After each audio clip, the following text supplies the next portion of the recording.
What made me lock in with YouTube? I was managing a rapper. I was trying to be okay. So originally I went to college to be a sports agent. I actually got into some law schools after undergraduate, but then I decided not to go and pursue YouTube. But anyway, so during college I was managing a rapper. I was like going through shooting music videos, taking pictures for the artist, trying to experiment with different ways to promote his music. This was like in 2016, I want to say. And that didn't really work out because I was like putting money down because I had money. I was doing some things.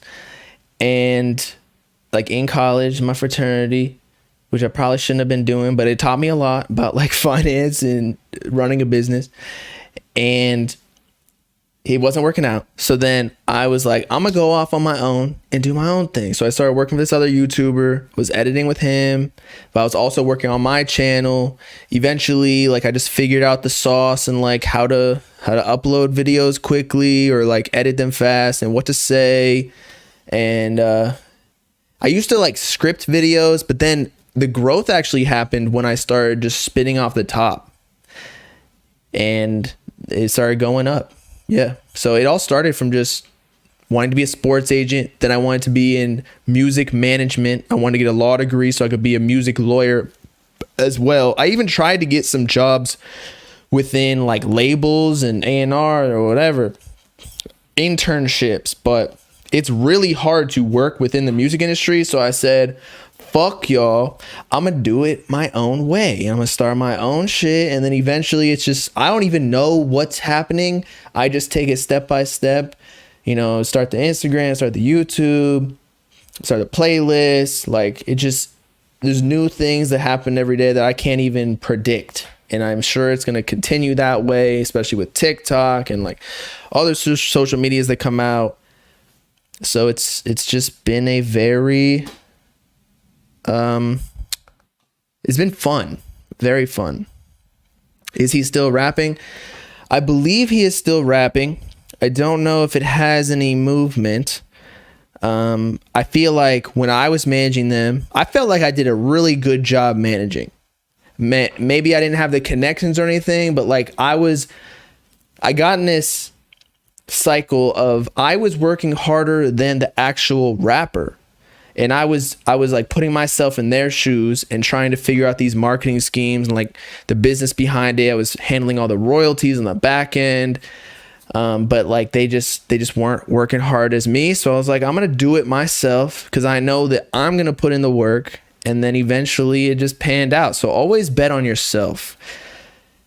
And in the music industry with managers, like you can work really hard, but you almost have to get lucky that your artist is going to be on the same mentality, or maybe you're just good at finding people with that mentality, but you have to be like connected and friends with them. Cause like usually your first manager as a rapper is a friend.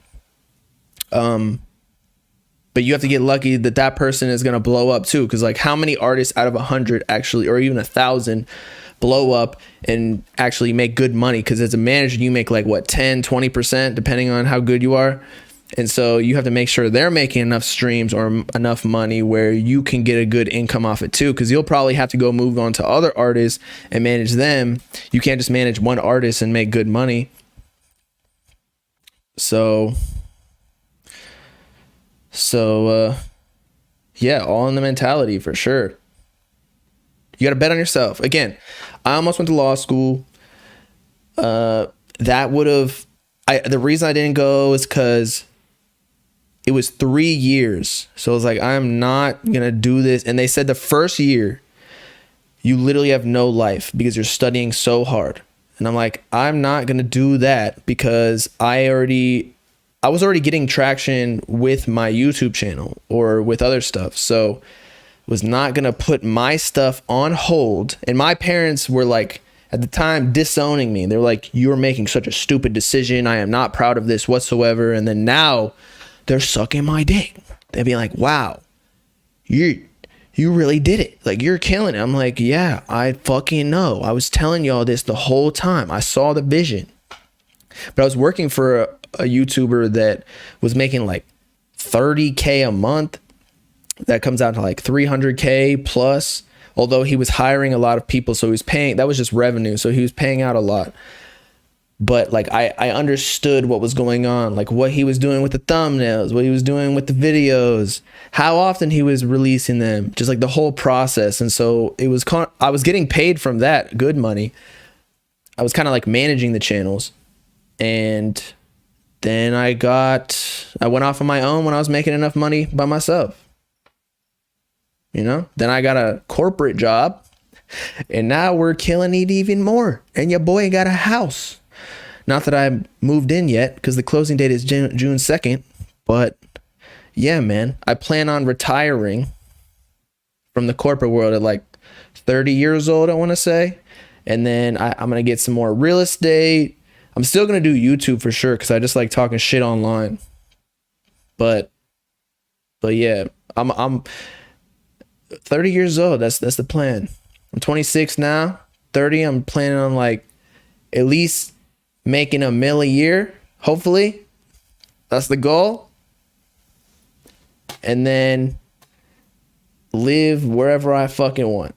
We got a place in Miami. I'm hoping to get a bunch of other places in Miami, rent them out. And then basically like the rental income will pay for my lifestyle. And then the YouTube is just extra. And then my job is extra, although I plan to cut that out.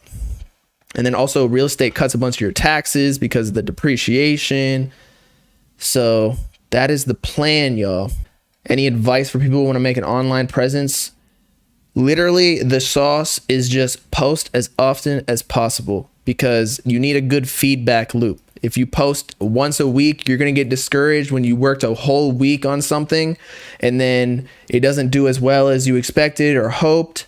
And so if you drop daily or multiple times a day, and it also has to be you. Like, yeah, you can blow up with like a blog or something, but I find at least it was easier for me to be on a YouTube or a TikTok where like it was me talking, it was my ideas, my personality, so that I don't know, it like that's the easiest way to differentiate yourself. If you're posting like blog content, I don't know, I feel like a lot of blogs are posting the same thing. There are some that are really good and like differentiating themselves with like memes and their particular jokes and captions.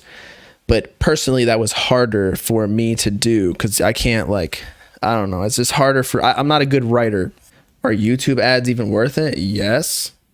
YouTube ads pay big money, bro.